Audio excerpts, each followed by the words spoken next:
Welcome to TG24 TV. నేను సుమలత. వికారాబాద్ జిల్లాలో తీవ్ర విషాదం చోటు చేసుకుంది. మహావీర్ ఆసుపత్రిలో వైద్యుల నిర్లక్ష్యం కారణంగా తమ పాప ప్రాణాలు కోల్పోయిందంటూ తల్లిదండ్రులు ఆసుపత్రి ఎదుట ఆందోళనకు దిగారు. ఈ ఘటన స్థానికంగా తీవ్ర కలకలం రేపుతోంది. అనారోగ్యంతో ఉన్న తమ చిన్నారిని చికిత్స నిమిత్తం వికారాబాద్ లోని మహావీర్ ఆసుపత్రికి తీసుకొచ్చినట్లు తల్లిదండ్రులు తెలిపారు. అయితే ఆ సమయంలో ఆసుపత్రిలో అనుభవజ్ఞులైన సీనియర్ డాక్టర్లు అందుబాటులో లేరని అన్నారు. డ్యూటీలో ఉన్న ఒక జూనియర్ డాక్టర్ అందుబాటులో లేని సీనియర్ డాక్టర్కు ఫోన్ చేసి ఆయన ఫోన్లో చెప్పిన సలహాలు సూచనల ఆధారంగా చిన్నారికి వైద్యం అందించినట్లు కుటుంబ సభ్యులు ఆరోపిస్తున్నారు. ఈ క్రమంలోనే వైద్యం వికటించి తమ పాప మరణించిందని తల్లిదండ్రులు చెప్పారు. సీనియర్ డాక్టర్ స్వయంగా పరిశీలించకుండా కేవలం సెల్ ఫోన్ ద్వారా ఇచ్చిన ప్రిస్క్రిప్షన్ వల్లే తమ బిడ్డ ప్రాణాలు పోయాయని తల్లిదండ్రులు కన్నీరు మున్నీరవుతున్నారు. చర్యలు తీసుకోవాలని గవర్నమెంట్కు ఆదేశాలు ఇస్తున్నారు. ఇటువంటి హాస్పిటల్ ఉన్న ఒకటే లేకుండా ఒకటే. మొత్తం మీద ఆయన ఫోన్లోనే ట్రీట్మెంట్ చేసిండు. ఆయన ఫోన్లో మొత్తం డేటా తీస్తే మీకు తెలిసిపోతుంది. మొత్తం ఫోన్ చేయాలి, ఏం చేయాలి మేడం అని అడగాలి. మొత్తం వల్ల హాస్పిటల్లో కూడా నన్ను ఉండనీయలేడు ఆయన. సార్ ఆమెకు కాళ్ళు చేతులు ఎర్రగా అవుతున్నాయి, తెల్లగా అవుతున్నాయి, ఆమెకు పక్షవాతం పిడుసులాగా వస్తున్నట్టుంది సార్. తాళం చేయి పెట్టుకొనే తీసుకొచ్చాను నేను భయపడి. అయినా కానీ వాళ్ళు వివా డాక్టరు నేమా డాక్టర్ అని వాళ్ళు నన్ను బెదిరించి బయటికి పంపించారు. మళ్ళా ఆ జూనియర్ డాక్టర్ పోరగాన్ లేకున్నాడు ఆయన అట్లా చేసిండు. మళ్ళీ నన్నే కొట్టిరని అంటారు. నా పాప చనిపోయినప్పుడు నేను బాధ వేసి ఇట్లా సరైన తీసి కిందెత్తేసిన అంతవరకే. కానీ కొట్టిరు గిట్టిరు అంటే కొట్టిన వాళ్ళు హాస్పిటల్కి పోవాలి కదా. లేదు వాళ్ళు కనీసం ఏమైనా దెబ్బలన్నా చూపించాలి కదా. ఇట్లా ఎందుకు ఎత్తుకుంటారు? ఇటువంటి దాడులు ఇంకా ఇటువంటి హాస్పిటల్లో ఉంటే ఇటువంటి దాడులు ఇంకా జరుగుతాయని. లవ్ చేసి చేసుకున్నావా, దూరం చుట్టిరుకమా, అవి అడుగుతాడా ఎవరన్నా? డాక్టర్ అడుగుతారా? ఇది అడిగే పద్ధతేనా?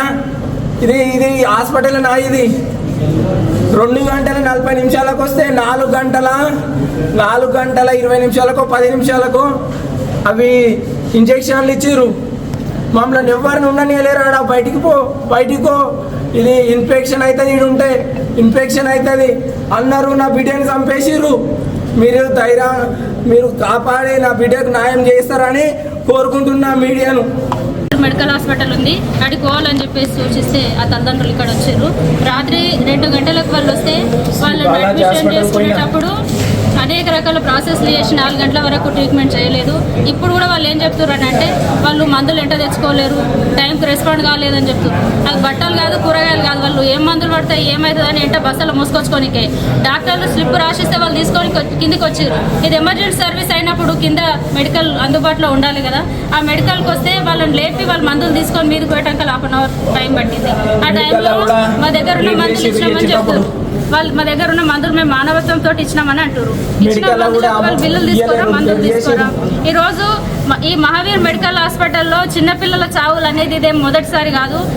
ఇన్సిడెంట్ జరిగిన ప్రతిసారి కూడా వాళ్ళు కేస్ షీట్లు ఇస్తాం, మీరు పోయి కేసులు చేసుకోండి, ఏమైనా ఉంటే మేము లీగల్గా చూసుకుంటాం, న్యాయ వ్యవస్థను మేము కొనేస్తామన్న తీరులో వీళ్ళ యొక్క మాట, వీళ్ళ యొక్క వైఖరి ప్రతిసారి వినిపిస్తూనే ఉంది.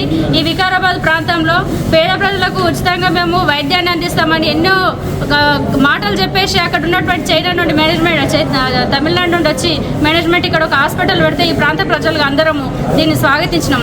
కానీ తరచుగా ప్రాణాలు పోవడము, ఈ ప్రాణాలు పోయినప్పుడు కూడా దానికి బాధ్యతాయుతమైనటువంటి సమాధానం లేక అంటే నిర్లక్ష్యంగా అవును జరిగింది, ఏమైనా వేసుకునేది ఉంటే వేసుకోపోండి, అవు గిట్లనే అవుతుంది అన్నట్లు వాళ్ళ మాట తీరు అనేది చాలా దురుసుగా ఉంది.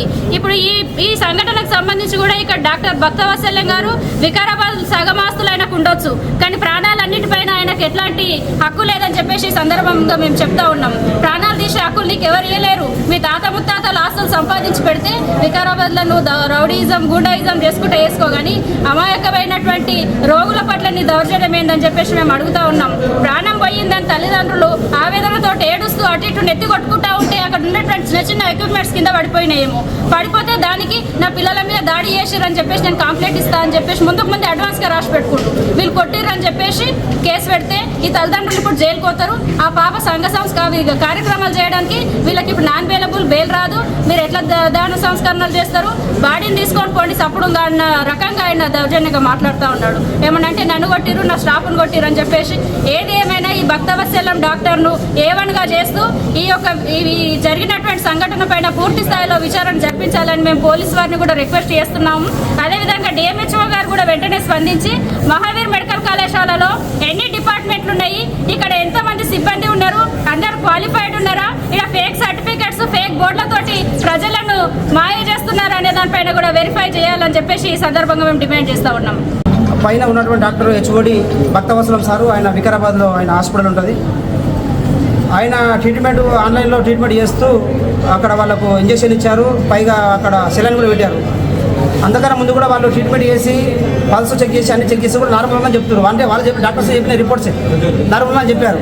తర్వాత ఒక గంట 2 గంటల తర్వాత వాళ్ళు మందులు ఇచ్చారు. మందులు ఇచ్చిన తర్వాత ఆల్రెడీ వాళ్ళకి ఇంకా ఫీవర్ ఎక్కువై అమ్మాయి ఇప్పుడే చనిపోయిన పరిస్థితి ఉంది. అంటే 2 గంటల తర్వాత హాస్పిటల్ ఇందాక వాళ్ళు ట్రీట్మెంట్ చేశాక అమ్మాయి చనిపోయింది. భక్తవత్సలం సారు ఆయన full drinker. Bhaktavatsalam sir full drinker. ఆయన వికారాబాద్ టౌన్లో ఆయన పెద్ద ఆసుపత్రి ఉండే గతంలో, అది కూడా మొత్తం ఆయన అమ్ముకున్నాడు వేరేలకు. ఈరోజు ఇక్కడ ట్రీట్మెంట్ చేస్తున్నాడు. ఇక్కడ ట్రీట్మెంట్ చేయడం వల్ల ఇప్పుడు ఒక చిన్న పాప చనిపోయింది. రేపు ఈ మహావీర్ ఆసుపత్రి కూడా రేపు కూడా బదలం వేసే పరిస్థితి ఉంది. కాబట్టి మేము ఇక్కడ ఉన్నటువంటి మేనేజ్మెంట్కి కూడా మేము ఒక రిక్వెస్ట్ చేస్తున్నాం ఏంటంటే తక్షణమే ఇక్కడ నుంచి సస్పెండ్ చేయాలని చెప్పి కూడా మేము హాస్పిటల్ నుంచి సస్పెండ్ చేయాలని మేము డిమాండ్ చేస్తున్నాం. ఆ చిన్నపిల్ల చాకు కారణమైనటువంటి భక్తవత్సలం సారు ఏవన్గా పెట్టేసి ఆయన తక్షణమే వాళ్ళ మిగతా డాక్టర్స్ అంతా అరెస్ట్ చేయాలని చెప్పి మేము డిమాండ్ చేస్తున్నాం. ఎందుకంటే ప్రభుత్వం కూడా వీళ్ళు ఖచ్చితంగా ఆదుకోవాలి. కాబట్టి లోపల వాళ్ళు డోర్లు పెట్టుకొని ఏదో మంత్రాలు చేస్తున్న పరిస్థితి ఉంది పోలీసులు ఇక్కడ ఉన్న హాస్పిటల్ యాజమాన్యం. కాబట్టి అది కరెక్ట్ కాదు. తల్లిదండ్రి పేరెంట్స్ అంతా బయటే ఉన్నారు, మేమంతా ప్రయాసంగా మేమంతా కూడా బయట ఉన్నాం. వాళ్ళు లోపల ఏదో మంత్రాలు చేస్తున్న పరిస్థితి ఉంది. ఆయన కూడా ఈరోజు పేరెంట్స్ ఇట్లా ఎందుకని నిజమని చెప్పి వాళ్ళు మాట్లాడుతూ ఉంటే వాళ్ళ మీద దాడికి వస్తున్నాడు ఆయన. నేను లోకల్ ఏం చేస్తారు, మీరు ఏం మీకుంటారు, ఏం అని ఇట్లా దబాయించి చేస్తున్న పరిస్థితి ఉంది.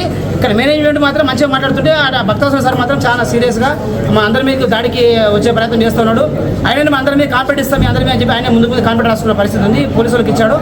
కాబట్టి ఈరోజు అమ్మాయి చాకు కారణం అయ్యి ప్లస్ మా మీదకే రివర్స్గా మాట్లాడి కాన్ఫిడెంట్ చేయడానికి ప్రయత్నం చేస్తున్నటువంటి భక్తవత్సలం సార్ వెంబడే పోలీసులు అరెస్ట్ చేసి జైలు పంపాలని చెప్పి మేము డిమాండ్ చేస్తున్నాం.